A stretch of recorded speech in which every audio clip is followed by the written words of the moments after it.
people, I'm going to repeat this again.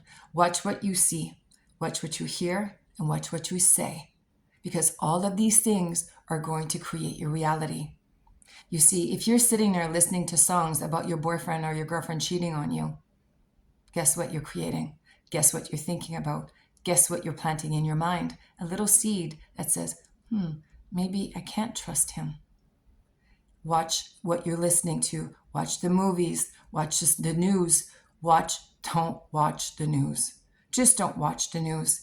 It is so depressing. Honestly, you got to ask yourself when you watch the news, and a lot of us do that, right? We wake up in the morning. What do? Put on the news because we need to know what's going on in the world.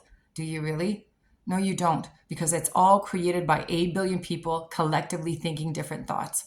So why don't you just live in a world where for you live in the world where you create what you want? I live in a world where everybody loves each other. I live in a world where I trust everyone. Everybody trusts me. This is where I live. So I don't need to lock my doors because I'm not afraid of anybody hurting me, because that's not where I live. You see?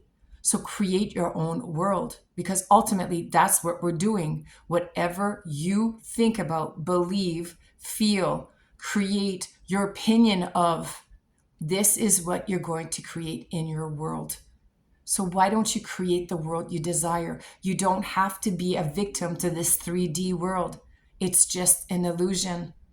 It's a game that is put in there by all of us collectively the day before.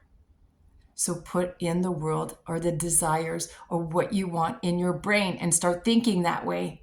You don't have to live in the world where everybody is hurting each other. You don't. That's a choice. If that's what you believe to be true, then that's what you believe to be true. I asked my mom the question. I said, where do you live? What kind of world do you live in? Well, she says, well, there's good people and there's bad people. Is there really? That's your belief. Is it a fact? No, it's not a fact. A fact is something that can never, ever change. Like E equals MC squared. That's a fact. Gravity, a fact. It doesn't change. But these are all opinions. These are all just belief systems. So that's why I was telling her, why when you believe that you live in a world where everybody is amazing and loving and trusting and all good? That's where I live. And therefore, that's what I create in my world. And that's what I will see. So watch what you look at, see, hear, and say, because it will influence everything that you're creating for your tomorrows. Think about it. It's a Realifechanger.